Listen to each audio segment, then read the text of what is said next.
Welcome students to our online teaching and learning at Sheet Vidya Mandir English High School and Junior College. Students, we all know in recent years India has enjoyed consistently high growth rate and steady improvement in human development, even in various other fields like let it be in space technology, in the field of education, increased growth rate, development of rural areas, and so on. Currently, India is on a growing stage and has kept developing in every other field, as you can see in this picture. In every other field, there has been an improvement or a change or a developed country, what you can see, isn't it? So, students, in our today's topic, we shall be knowing a little more facts which we were unaware through the lesson Three Visions for India by Dr. APJ Abdul Kalam, Standard 8, Lesson 2.4. Dr. APJ Abdul Kalam has been known as the Missile Man of India, though his contribution to the country has been innumerous. But let's highlight on a few main points which we need to know. Dr. APJ Abdul Kalam, known as Abul Pakir Jalaluddin Abdul Kalam, born in the island town of Rameshwaram in Tamil Nadu on 15th October 1931 and died on 27 July 2015. He became the 11th President of India, serving from 2002 to 2007 and was popularly known as the People's President. Spent most of his childhood in financial problems and worked at an early age to supplement his family's income. He was also the chief scientific advisor to the Prime Minister and the Secretary of Defense Research and Development Organization from July 1992 to December 1999. He was a project director of SLV-2 and chief executive of the Integrated Guided Missile Development Program, that is IGMP-MDP. An iconic and inspirational figure among the masses, he is immensely loved and adored by the children of India. His clean image and ability to inspire the youths in India made him the Bharat Ka Paryavaran Ambassador, because he always thought of bringing change in the country. The first Asian to be bestowed upon with Hoover Medal, America's top engineering prize for outstanding contribution to public service on April 29, 2009. He was honored with the nation's highest civilian honors, the Padma Bhushan in 1981, the Padma Vibhushan in 1990 and the Bharat Ratna in 1997 for his work with ISRO and his role as a scientific advisor to the Indian government. His achievements and his contribution to the country has been innumerable, students. So there's a lot of things which you need to know and remember about this great scientist, also known as the Missile Man of India. So in today's lesson, we shall be seeing the three visions for India. Let's talk about the first vision, what he calls it as this freedom. In 3000 years of our history, people from all over the world have come and invaded us. Invaded is what you can say captured. Captured our lands, conquered, win over our minds. From Alexander onwards, the Greeks, the Portuguese, the British, the French, the Dutch, all of them came and looted us, cheated us, or taken over whatever we had. Took away what was ours. Yet we have not done this to any other nation. We have not conquered anyone. We have not grabbed their land, their culture, their history, tried to enforce our way of life on them. Why? The answer is simple, because we respect the freedom of others. Why all these countries have come and taken over all our things which we as Indians had? They looted us to the core. They ruled over us. And why did India did not revert back to these countries and did the same with them? Because we Indians always respected their freedom. So simply he wants to highlight saying, if you are not free, no one will respect us. If you are not free, if the country is not free, nobody will respect us as Indians.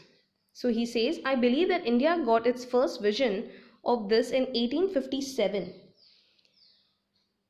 when the first war took place. When we started the War of Independence, it is this freedom that we must protect and nurture and build on. If we are not free, no one will respect us.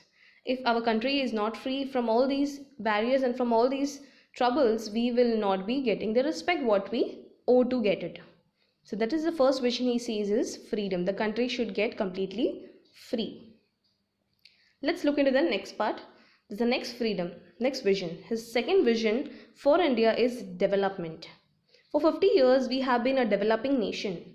For past 50 years, we have been a developing nation. It is time we see ourselves as a developed nation. We are among the top 5 nations of the world in terms of GDP. We have 10% growth rate in most areas. Our poverty levels are falling. Our achievements are being globally recognized. Our poverty is the poor condition of the people is reducing day by day because the country is developing and there's a lot of development among the people also. Our poverty levels are falling, our achievements are being globally recognized today. Slowly by slowly, the achievements of the country is making are being recognized. Yet we lack the self-confidence. We ourselves lack the confidence within us to see ourselves as a developed nation, self-reliant and self-assured. Even we are worried to be self-reliant. Self-reliant is self-dependent. We don't want to see ourselves as self-dependent and self-assured. Self-assured is having own confidence within ourselves and having confidence about our own abilities. So we are scared of having self-confidence. We don't see developed nation. We are a developed nation and we lack this confidence, the self-reliant and the self-assured habits. Isn't this right? Do you think it is right? He's asking a question to us. So he says it's been a developed country and it needs a lot of development still, but it is only possible when you and me, all of us, become self-reliant, self-confident and self-assured. Moving with the third vision, India must stand up to the world. India must take up their own stand. India must stand up to the world.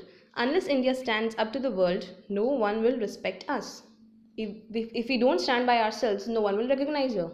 When no one will recognize us, no one will respect us. Only strength respects strength. The main words he highlights is only strength, respect strength. Only when you have the strength to stand and look at the world or stand in front of the world is only that is how you can gain your strength by yourself. We must be strong not only as a military power but also as an economic power. Military power is also good, but economically also we have to be powerful.